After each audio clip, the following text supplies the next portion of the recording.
ఒక గుప్పెడు పచ్చెనగపప్పు తాలింపులో వేసుకునే పప్పు అని కూడా అంటారు. మంచిగా కడిగి ఒక అరగంట సేపు నానబెట్టుకోండి. ఒక చిన్న టేబుల్ స్పూన్ ఆయిల్ తీసుకున్నాను.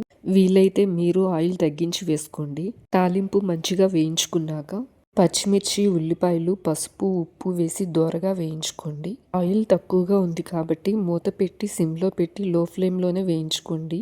స్టీల్ కళాయిలో వేయించుకున్నట్లయితే చిన్న టీ గ్లాస్ అంత వాటర్ పోసుకొని మగ్గించుకుంటూ వేయించుకోండి.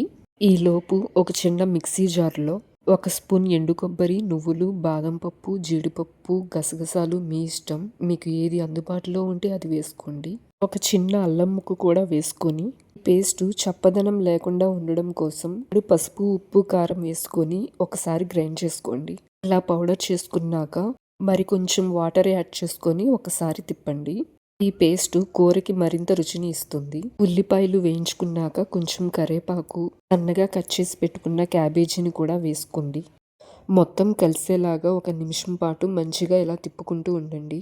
1 గ్లాస్ వాటర్ పోసుకొని 3 నిమిషాలు మగ్గించుకున్నాక నానబెట్టుకున్న పచ్చెనగపప్పుని, గ్రేవీ కోసం చేసుకున్న పేస్ట్ని కూడా వేసుకొని ఒకసారి తిప్పుకోండి. శనగపప్పుని ఎక్కువసేపు నానబెట్టుకోలేదు నేను. అది మంచిగా ఉడకడం కోసం 3 గ్లాసుల వాటర్ని యాడ్ చేసుకున్నాను. పావుగంట సేపు మీడియం ఫ్లేమ్లో 10 నిమిషాలు సిమ్లో పెట్టుకొని ఉడికించుకున్నాను. కుక్కర్లో వేసుకున్నట్లయితే 2 గ్లాసుల వాటర్ సరిపోతుంది. కుక్కర్లో కంటే కూడా ఇలా అన్నీ కలిపి మగ్గించుకోవడం వల్ల కూర మంచి టేస్ట్ ఉంటుంది. ప్రెషర్ కుక్కర్లో ఏది వండుకున్నా సరే 20 నిమిషాలు నానబెట్టుకునేలాగా చూసుకోండి. అది అన్నమైనా పప్పైనా. అలా చేయడం వల్ల గ్యాస్ ఫామ్ అవ్వకుండా ఉంటుంది.